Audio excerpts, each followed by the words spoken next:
Hello, viewers. I'm SB, and welcome back to Rogue Trader, where the Rogue Trader is dead. Long live the Rogue Trader.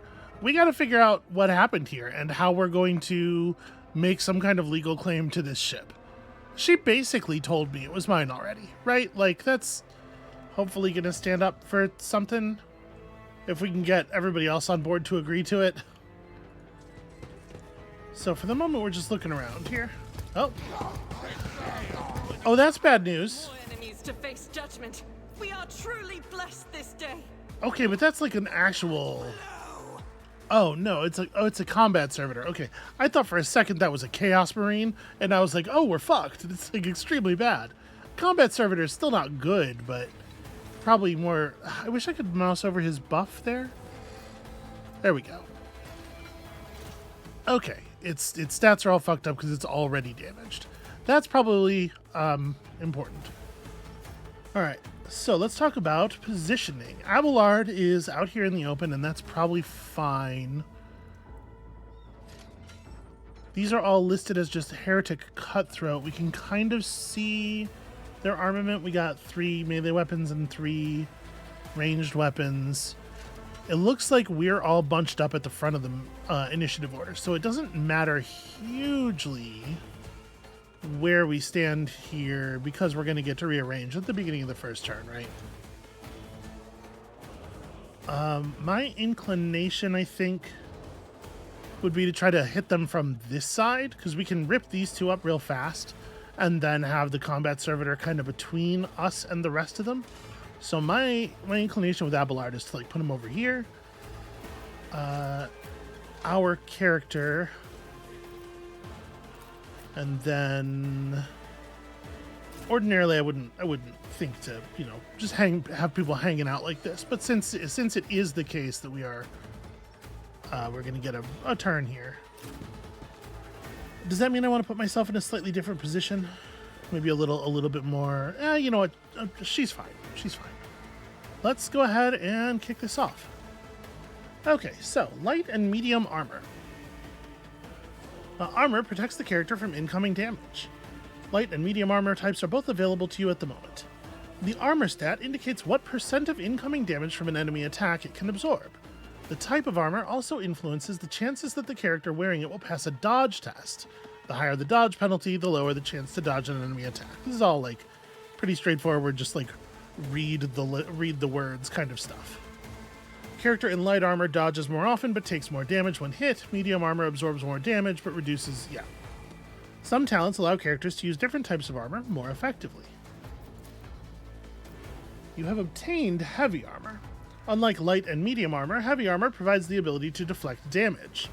Deflection is a unique heavy armor stat that reduces damage taken by a specified flat amount. Heavy armor has higher armor rating than medium and light, usually has a higher dodge penalty. You know, this is all very, very standard balancing for these sorts of things. So the question really here is, I wish I knew a little bit more about the initiative system, or if specifically I wish I knew if there were more ways to abuse it, because I would really love to have Abelard go after the rest of us, but I don't think I can like do a hold action or anything like that. Because like we're gonna want to do some chain lightning, some like cone spraying into these guys. So I guess for that reason, maybe the thing to do is to put Abelard here and just try to take down the cutthroat instead of hitting the whole hitting here and trying to like get a cleave off. Actually, the way cleave is shaped, it looks like it wouldn't affect them both anyway. So yeah, maybe let's move to here and then just chop this man with all of our might.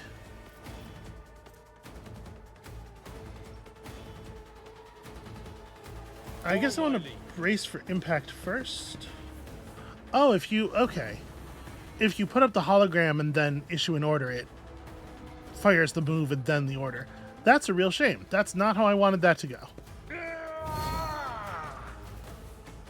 Alright, and then let's just strike. Victory is imminent. Abelard, that was fine. That was very acceptable. And I don't think I want you to do anything else. You just stand there and Be tough. Draw some attention. So if we move Samhain up to here now, we have a pretty good like burst cone through, and that also puts her kind of like right in the middle of everybody for buffing purposes, which I think I like a lot.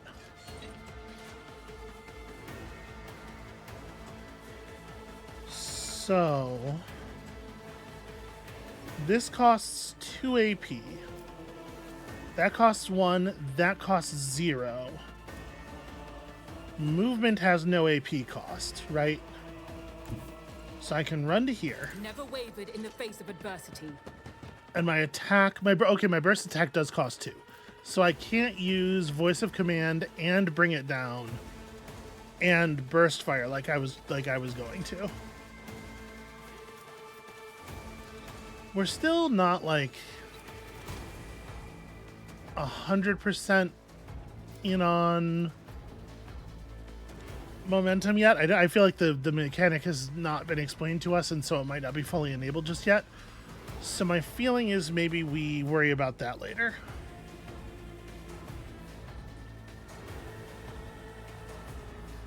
I think I'm gonna go usurp me on Abelard. Hit him with the Voice of Command. And this way his stats are nice and buffed, because I think he's gonna bear a lot of attention from the enemies over the next turn. And then we're gonna try something like this. Okay, I mean, it's not nothing. Didn't actually kill anybody, but it's not nothing. Alright, you'll encounter enemies with various abilities and features. An icon next to an enemy portrait indicates they're under the influence of some kind of effect. Right-click on the effects icon.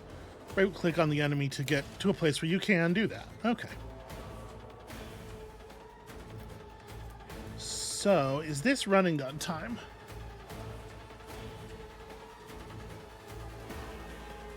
Additional 3 momentum for each enemy. And Revel in Slaughter requires me to have picked up a couple of kills first. So if we run and gun here, just for the purpose of double firing, even if we don't intend to move, like, I'm pretty sure we're going to pick up 2 kills.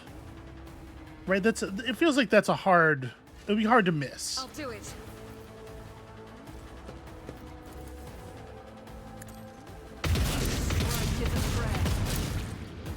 Okay, she really fucking splattered him.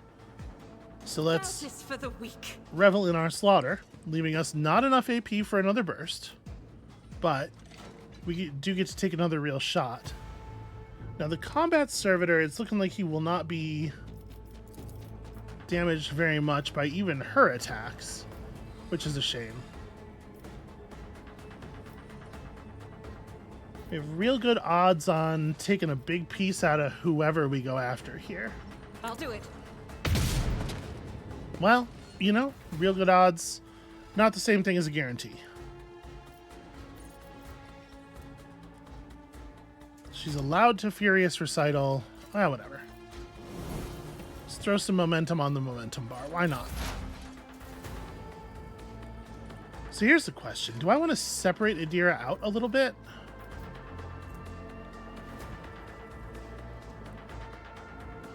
Lightning Arc on this guy is my plan.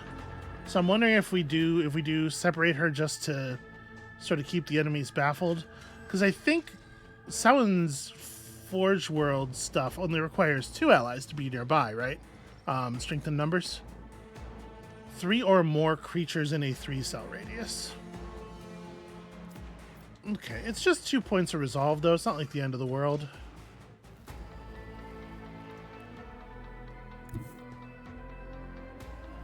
Yeah, let's run to here.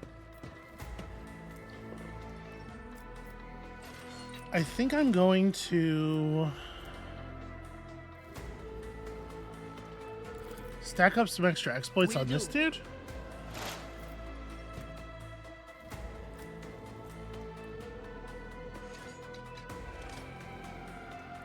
Yeah, and then I don't know that I want to... I don't think I want to fire this yet. I think I want to, like, lightning here. Probably killing those 2.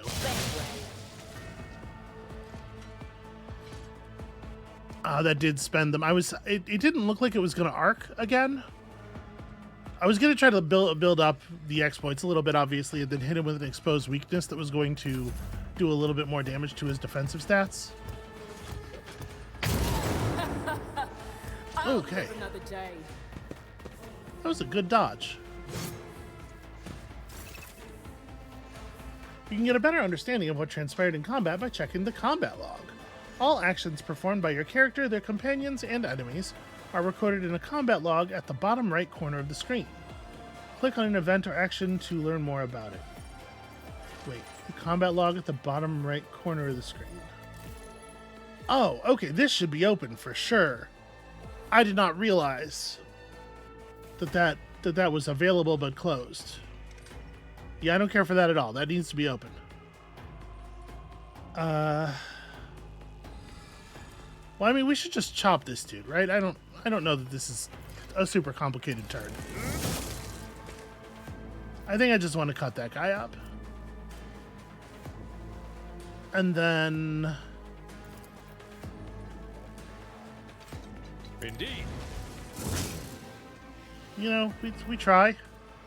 Definitely fire endure. Just in case. Alright, we have so much momentum right now. So using the unique abilities called heroic acts. I think it's just that we don't have any heroic acts, I think is the issue here. So we have 5% penetration on both of our weapons. With similar damage. Yeah, it's just not... It doesn't do very much to change up our style here.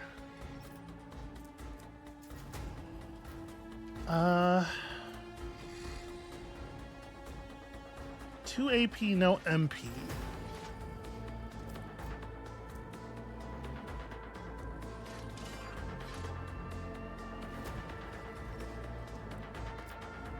I wish I felt like we had more ability to like shred his armor or something. I think all we really have is Adira, right?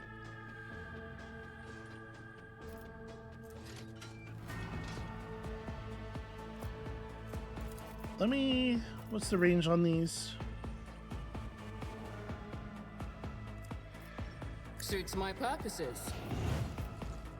Call out to Adira. I know she's not going to get a kill. We're not going to trigger the extra bonus thing, but I am going to analyze him and then throw up an exposed weakness right now. Anything else? And that eats up her whole extra turn, but it should also do some good, right? So at this point, this guy is minus 15 plus exploits removed times 1. So we removed 2 or 3, right? It's interesting that it doesn't actually like state the value, since this is not the skill, but rather a specific instance of the skill's usage. You would think it could just have the value actually placed in it. But so he's got 12% dodge right now, and armor reduction of 62%, and we can see the exposed weakness is minus 18%. So it's, you know, it's something. Hopefully it's enough to do something meaningful. Nothing I can't do. Okay, 1 damage. I did not get even a single point of love out of all that extra effort, but everybody else is also going to get it, so...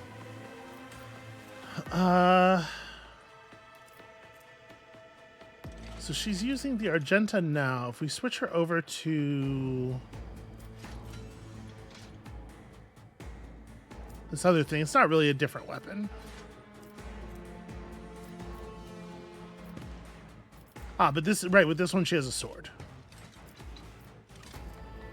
And it definitely feels like she should not be doing melee, or she should not be doing ranged attacks here. As the Emperor commands, I act. There we go, 3 damage. It's almost good. It's certainly more damage than we did with the other person. This feels more like a psychic shriek kind of situation. Analyze my enemies. Was it you? Or So this is going to be real damage because obviously his armor doesn't get to do anything. Maybe that I was all tied up in like, hey, let's use synergistic abilities together. But when I gave her that extra turn, I should absolutely have had her just blow up his brain. None can escape the Emperor's judgment. Oh, he tried to move and he got opportunity attacked all the way back to hell. Yeah, you should be careful of that. All right, so got ourselves an extra rank of officer available, which is going to give us Finest Hour. The officer grants an ally an extra turn with full AP and MP. During the extra turn, there is no attack limit. That's bananas. And also, we're going to get to choose a talent. So what does the little plus here mean? Just like recommended, maybe? So characters gain talents that grant passive bonuses and improvements.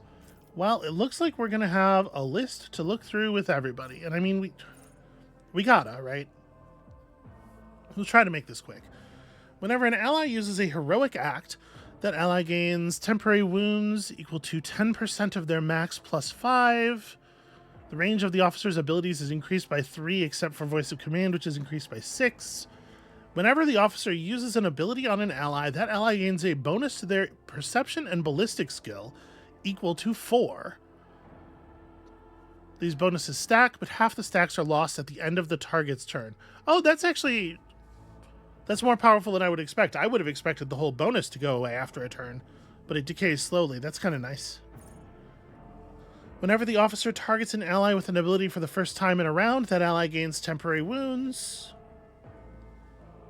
So focus is like about improving your ally's ability to put out offense. Inspire Courage is about improving your ally's toughness. Those two are definitely, they seem powerful to me. Whenever the officer targets an ally with an action, that ally's resolve is increased by 1 until the end of the officer's next turn. It affects stacks and is prolonged until the end of the officer's next turn each time it stacks. Okay, so that's interesting. If you keep rolling on the same ally every turn, you could probably build up quite a bonus. Officer's personal resolve is increased. Armor of Contempt has a fun name, at least. Whenever an ally is affected by an officer's ability or talent that grants temporary wounds, their armor also goes up. Non-stacking.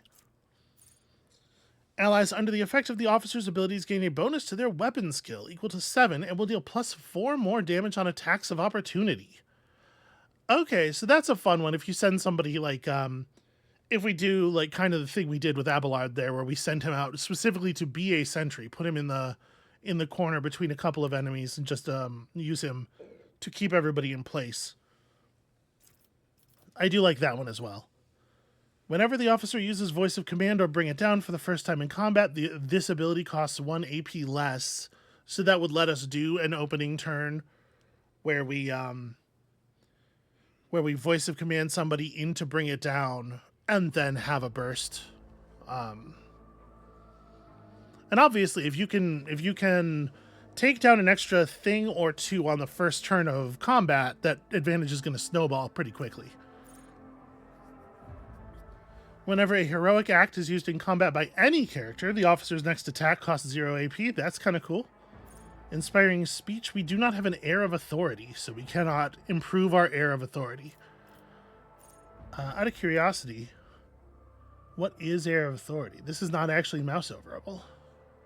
Unusual. Is that the name of another... Not clear. Okay, well, whatever it is, we don't have it.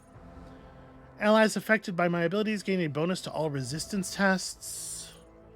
Half of the bonus granted by Voice of Command remains until the end of combat. This bonus does not stack with itself or with Voice of Command, but does count as an officer ability effect for the purposes of other talent effects. The target of lasting impression does not count as having the Voice of Command effect. They only gain the bonuses to their characteristics. Whenever the officer uses 2 officer archetype abilities that do not grant an extra turn in 1 round, the officer gains Stand Witness. The next officer archetype ability that does not grant an extra turn will also affect the officer. We don't have 3 such abilities right now, do we? Right? Because, well, I mean, like, it's hard to imagine you'd be spending a lot of AP on things that aren't attacking. I guess this is if you're like fully turning yourself into a buff bot. Whenever the officer makes an attack, they gain fellowship until the end of combat. How useful is fellowship in combat? Persuasion, coercion, commerce. I'm sure your fellowship bonus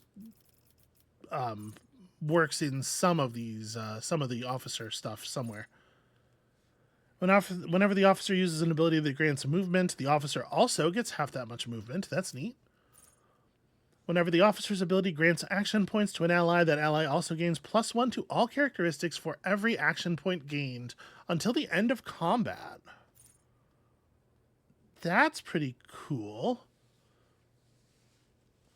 So we have 2 different abilities that give people action points now, and for those abilities to be granting semi-permanent buffs, I think is really neat. Whenever an ally starts a turn adjacent to the officer, that ally gets 2 extra move. We don't have break their ranks. Seize the initiative. The officer and allies with the voice of command effect deal an additional 14 damage to enemies. 14% damage to enemies that have not yet acted this combat. Not necessarily terribly exciting. Undaunted. The officer gains +10 willpower and fellowship when they have less than half of their health remaining. They also gain an additional 10 willpower and 10 fellowship after using an officer ability on a target with less than half health. These 2 sets of bonuses stack with each other, but do not stack with themselves. And then, yeah, some other stuff that we don't have yet. Now, these are broken out. These seem like they are... Okay, this stuff is all just Hive World-based improvements. Okay. Hive World characters can pass willpower resistance tests using fellowship if their fellowship is higher. Our willpower is not great, right? I don't actually know how often we're going to be taking willpower tests, but I think that's probably going to be significant. Hive World characters gain 50% bonus to dodge against the first attack of opportunity every round. So the ability to, if we get caught, unfortunately, in melee, to get out of it. And that's the first attack of opportunity that they suffer every round. That feels like it's basically impossible to pin you down at that point. If a Hive World character starts their turn adjacent to an ally, the Hive World character gets 2 MP. If they end their turn adjacent to allies, they all gain +2 MP. All of the allies get movement. Adjacent's tough, though, right? We've seen a lot of situations where we want to be, like, close, but it's a lot easier to assure, like, within 2 spaces than adjacent. Especially because if there's something like the cover that was lined up in this combat, if we bother to put people adjacent, either one of them has no shot or the other one has no cover, right? Like... If a Hive World character has melee superiority, the effect is increased. If an enemy has melee superiority, the effect is decreased. All ranged weapons dealing physical damage have bonus damage, armor pen, rate of fire, and recoil. Okay, I mean, that's all pretty good. Okay, here's stuff related to us being a noble. If a noble uses an ability on their servant, the servant gains 1 AP next turn. Cool. The noble servant gains 2 movement points every turn. If the servant kills the target that the noble dealt damage to last turn, the noble gains 1 AP. If the noble and the servant are adjacent to each other at the start of the noble's turn, they both gain temporary wounds equal to the servant's toughness or the noble's fellowship bonus, whichever is higher. If the servant has less than 30% of their max wounds, the noble could use "You Serve Me" once more in battle, designating a new servant. That feels very cold-blooded. And then there's just, yeah, like, bump your skills. Gain new weapon proficiencies. Interesting. Characteristic improvements. Combat Master. Okay, takes away melee superiority. So we don't really...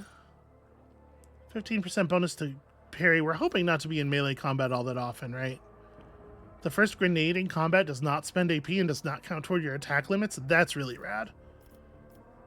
For a Grenadier type character. Whenever the wielder successfully blocks an attack, they immediately shield bash if possible.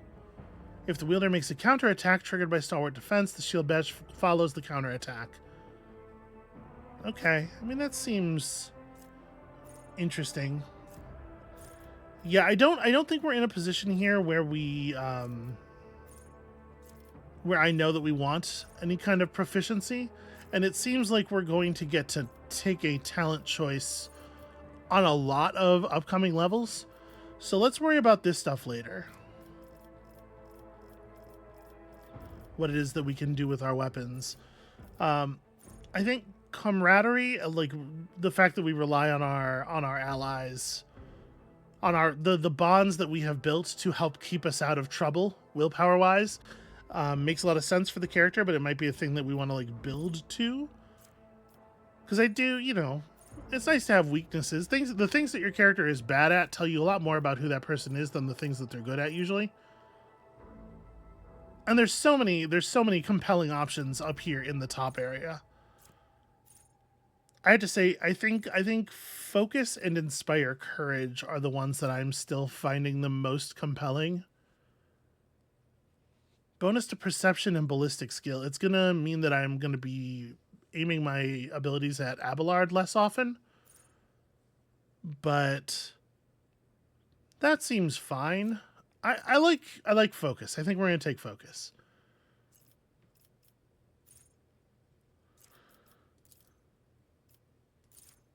Okay.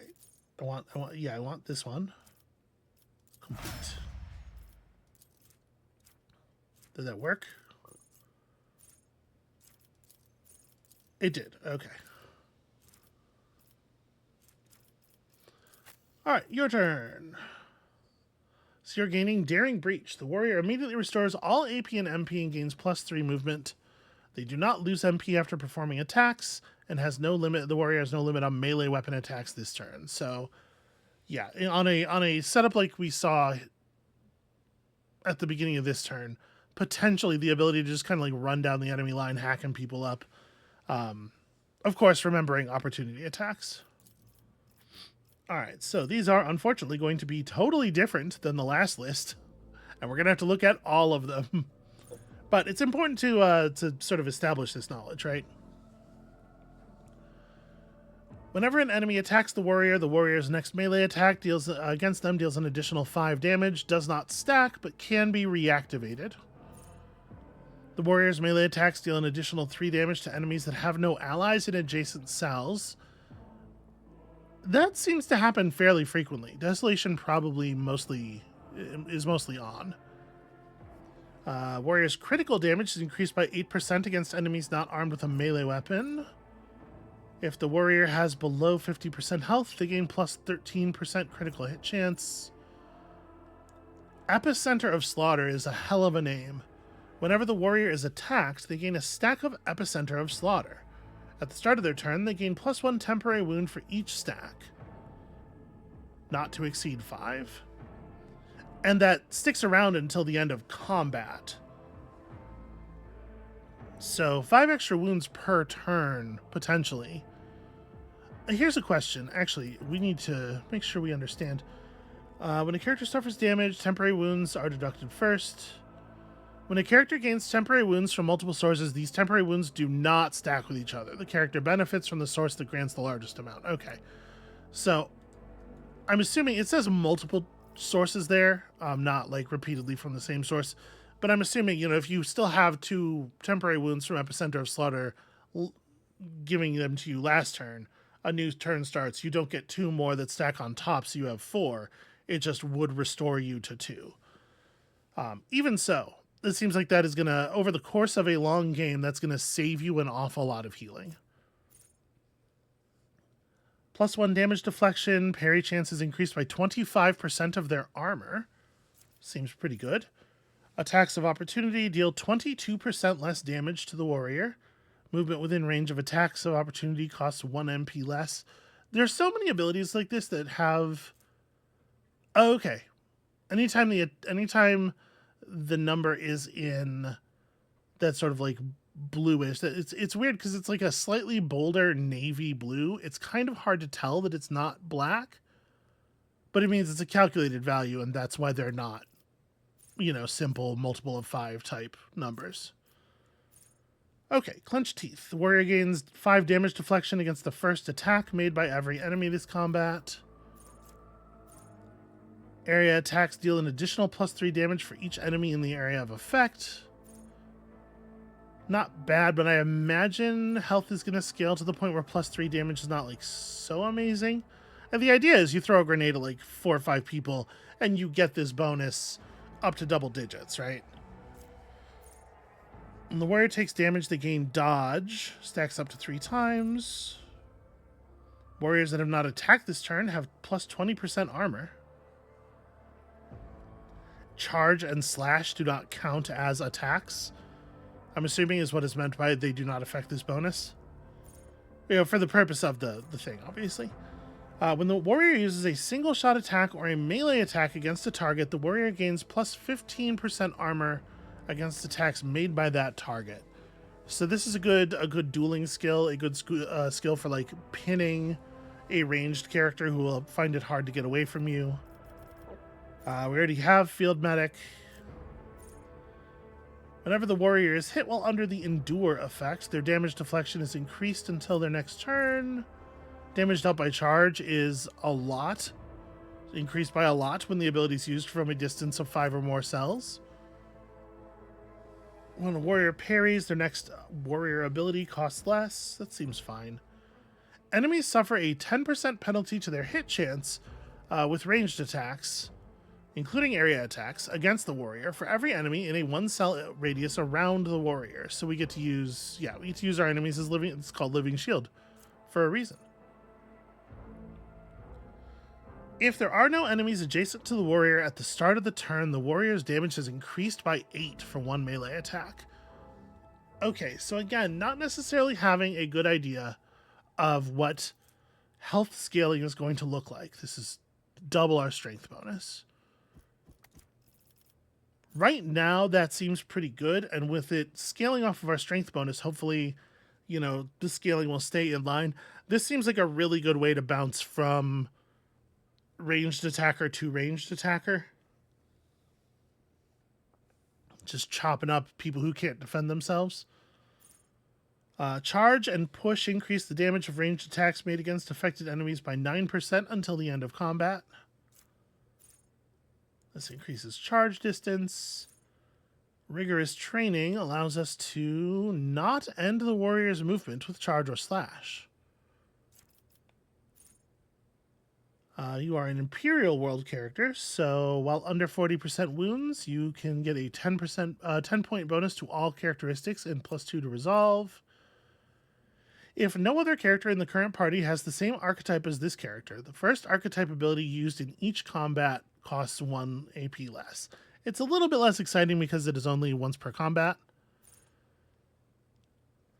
Imperial World characters gain 10% crit chance and 10% armor against Xenos or demonic creatures. Their allies gain half these bonuses.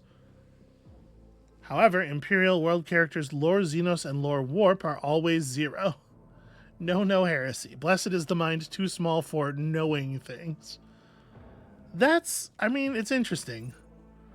And since Abelard is necessarily only going to be a character we're playing if he's part of a party, his lore being all tanked out really doesn't affect things that much because we'll just cover for him. When an Imperial World character is affected by an ally's non-damaging ability or affects an ally with such an ability, their resolve is increased by 1. He is ready to serve. He's eager. All allies, excluding Xenos, in the current party gain +5 to the same characteristic as was chosen for Humanity's Finest. And then this stuff is related to something. I already forgot what the third part was. Whatever choice was made for him here. Allies affected by Brace for Impact do not suffer negative effects of melee superiority. Or they get an extra turn with 0 AP and 3 MP. Increase their cover efficiency for 1 round. Brace for Impact also allows the Navy officer to use any ranged weapon in threatened areas, knocks enemies prone, and pushes them 1 cell away during the effect. That's interesting.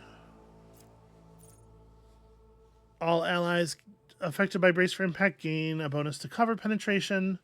The Navy officer also permanently gains a bonus to cover penetration.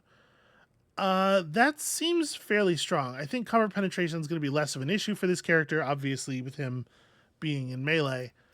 But being able to share a fairly large bonus like that is definitely compelling. Okay, half damage from attacks of opportunity, and then, yeah, all the base stuff.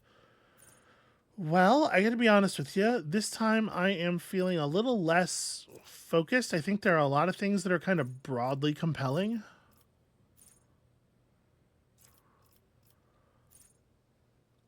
Epicenter of Slaughter is pretty cool, although it feels like it's gonna get outscaled.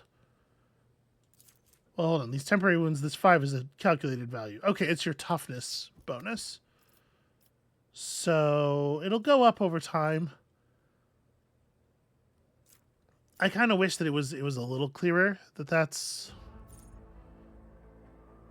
Yes, we can see a lot of these are calculated bonuses.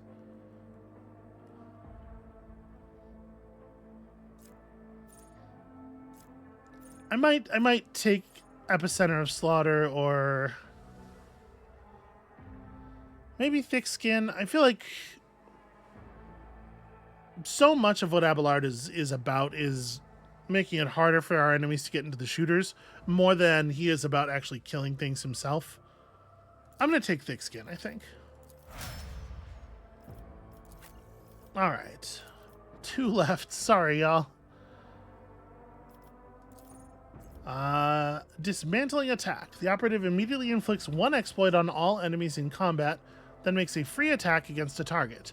The attack always hits. Until the end of combat, the target of this attack suffers a massive penalty to armor, block, dodge, and parry. That seems pretty good.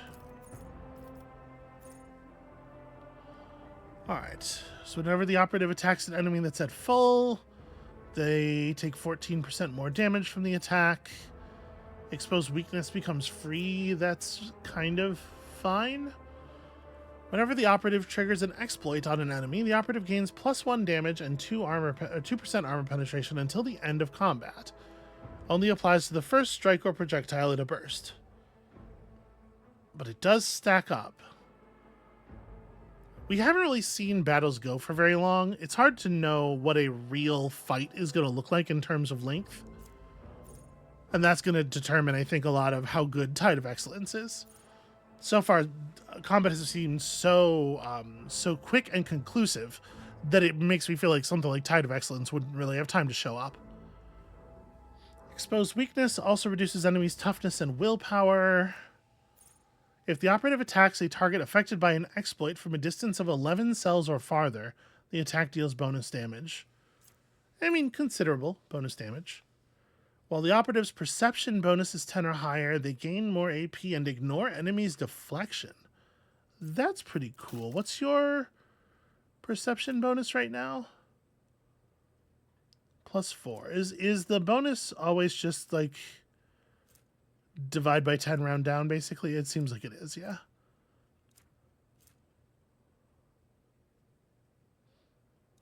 So it's not that hard to acquire little bonuses here and there, it seems like. To get to 10 seems like a lot of effort. If the target of analyzed enemies has 2 or more exploits, that target suffers 1 additional exploit. At the start of the turn, the enemy with the largest number of exploits receives an additional stack. If 2 or more enemies are tied, one of them is chosen at random. While the operative's in half cover, their cover efficiency is increased. This bonus is doubled if they haven't moved. Whenever the operative hits an enemy that is affected by both an exploit and exposed weakness, That enemy loses 3 movement and their damage is reduced. That's pretty cool. Operative's allies gain bonus hit chance and crit chance while attacking targets afflicted by exploits. That is a scaling 1%. It is the int bonus divided by 2. Okay. That's, I mean, it could be very powerful eventually. Anything that increases your hit chance is going to be powerful. But that means, you know, that we want to be careful about burning all of our exploits off of people. The operative suffers less damage from enemies affected by exploits. On their first turn in combat, they randomly distribute the same number of exploits as when using analyze enemies among all enemies in a 10-cell radius. At the start of each of their subsequent turns, they distribute half as many among all enemies in a 2-cell radius. So you really hope that that's 0. Right? We definitely don't want there to be enemies that close to our operative. If an enemy affected by an exploit within 5 cells attacks the operative or their ally, they get another exploit.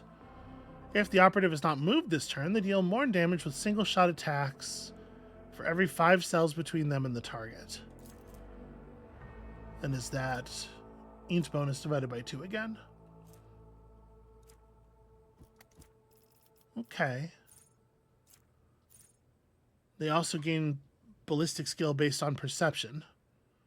These bonuses last only until you move.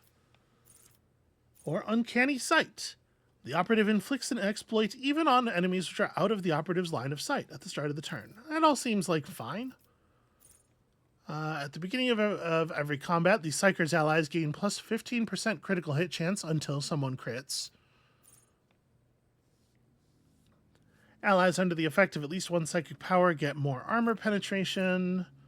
Every 9th successful dodge and or parry by the party grants the Psyker 2 additional AP. That's a weird number. And it doesn't look like it's scaling. It takes a long time to avoid 9 attacks, you know? Even if your avoidance percentages are high. The first dodge attempt of every enemy in combat suffers a penalty. When the Psyker uses a divination power on an ally without an unnatural luck effect, that ally gains unnatural luck. When the ally suffers a critical hit, it is a normal hit instead, and the unnatural luck effect is removed. So that's powerful, except for the fact that we don't really have... Oh, we have that, the predetermination, right? So we do have one power that would trigger this. And downgrading crits to not be crits on the kind of person who you're casting your defensive abilities on. Honestly, unnatural luck is maybe my favorite one so far. I know it's not flashy, but like, if I remember critical hits correctly, I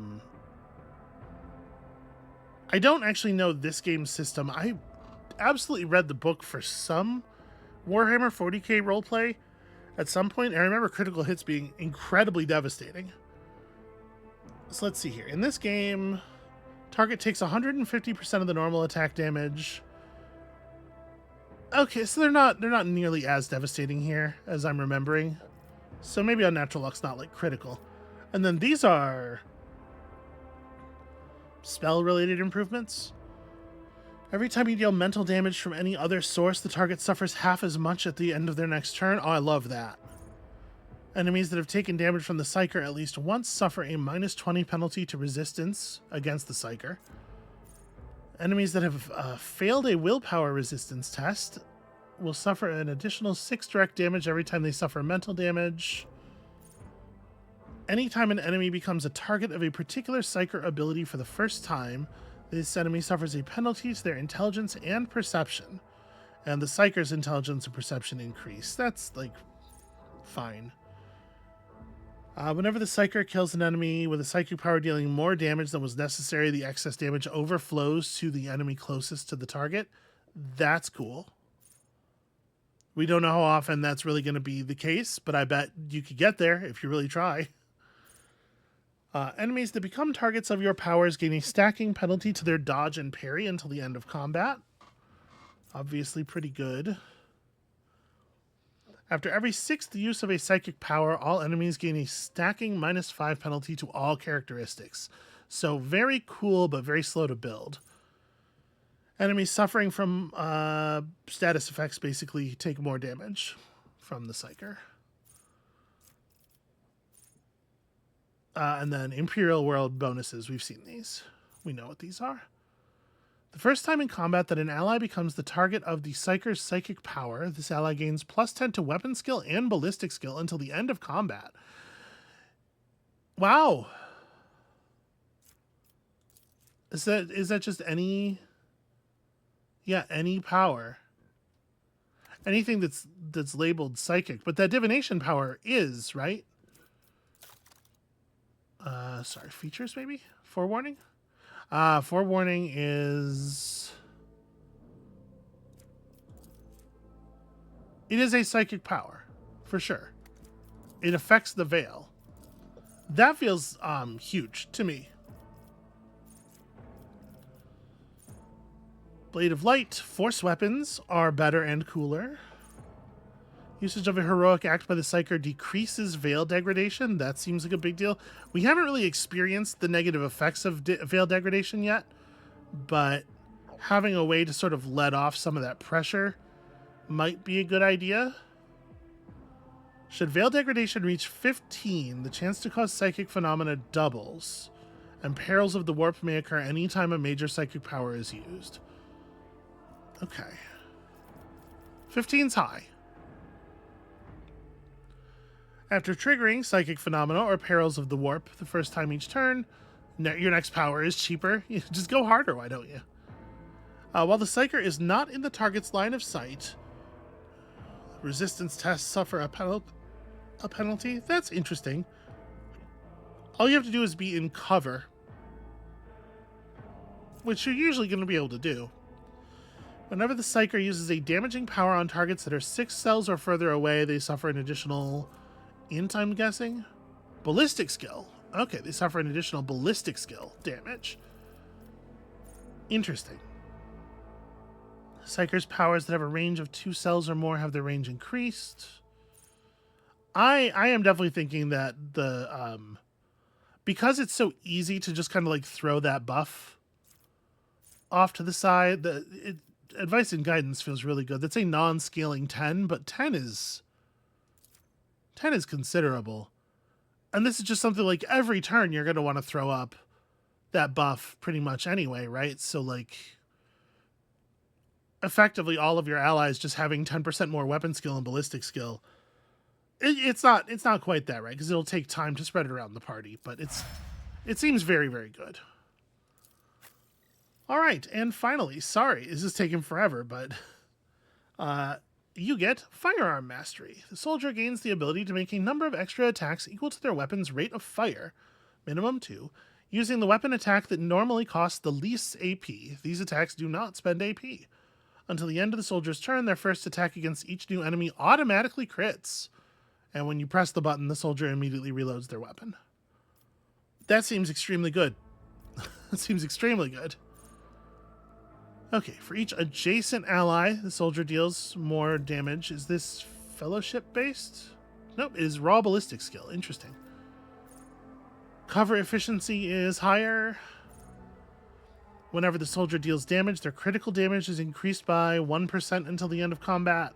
That's fine, I guess. After the soldier deals damage to 3 different enemies, they gain a bunch more damage for their next attack in the current combat.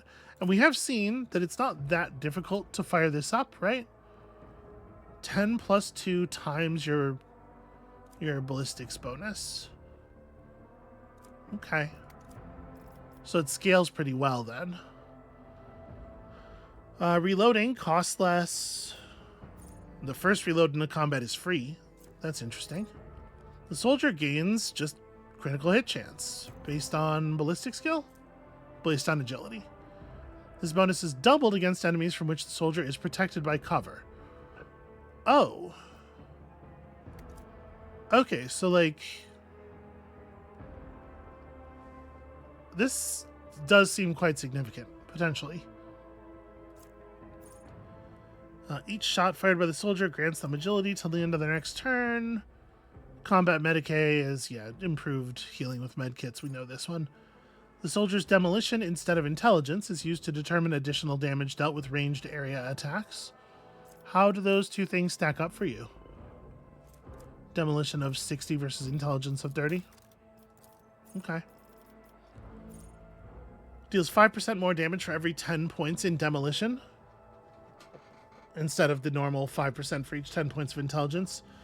Yeah, I mean, that's interesting. Enough bullets for everyone. The soldier's second attack in a turn deals more damage to enemies that have not suffered damage from the soldier during this turn.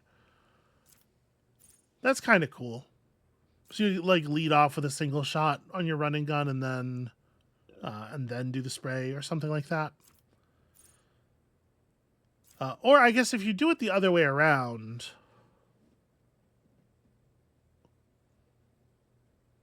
Yeah, if you do it the other way around, do a spray into some weak enemies and then do a single shot on a strong enemy that wasn't in the cone.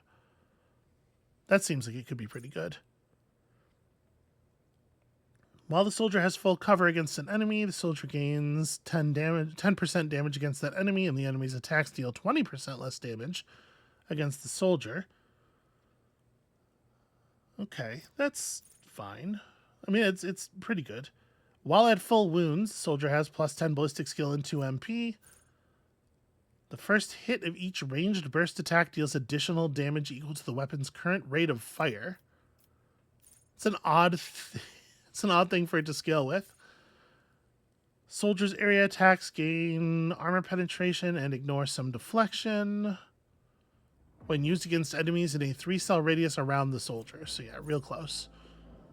Medium armor does not reduce dodge. Seems pretty good. Revel in Slaughter, being able to fire after 2 kills instead of 3. Definitely compelling.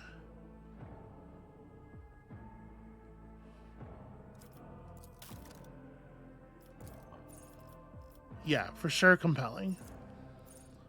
Enemies damaged by the soldier's area attacks suffer plus 3 damage from the next attack that hits them. Whenever the soldier successfully dodges or uses cover against an enemy's attack, they get a guaranteed crit against that enemy. There's definitely some stuff there that's compelling. This, again, is the Imperial World stuff. Melee, flame, and melta attacks against demons and psychers do extra damage. Such attacks against Xenos deal half that much extra damage. The devotee and their allies in the area of effect of Warhammer Furious Recital gain plus 1 damage for single shot. That's not very compelling. Enemies in the area of effect of Warhammer or Furious Recital gain 1 stack of the Disturbed effect. Enemies that are adjacent to the devotee gain 2 stacks instead. Also, all demons in the area suffer damage equal to the momentum restored to the devotee while using this ability. What does Disturbed do? Okay, lower willpower is probably significant in some way. Shield of Faith. The devotee gains bonus armor against attacks of demons and warp damage. Devotee's resolve is permanently increased by 1. That's neat. Devotee gains a 3% chance to ignore any enemy attack. What is this scaling off of? Just willpower bonus. Okay. I think there's some stuff here that I think is pretty cool. I kind of like Revel in Slaughter. Being able to fire that ability constantly feels like it's going to be such a big difference. And we're really, 3 kills is a lot.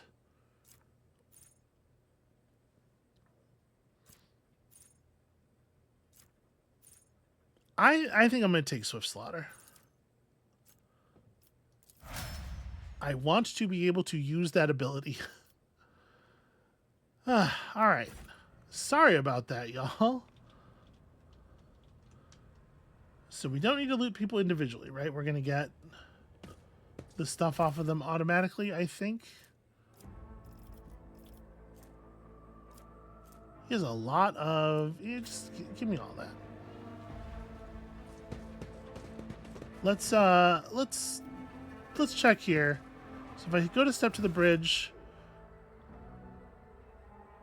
it's gonna make me confirm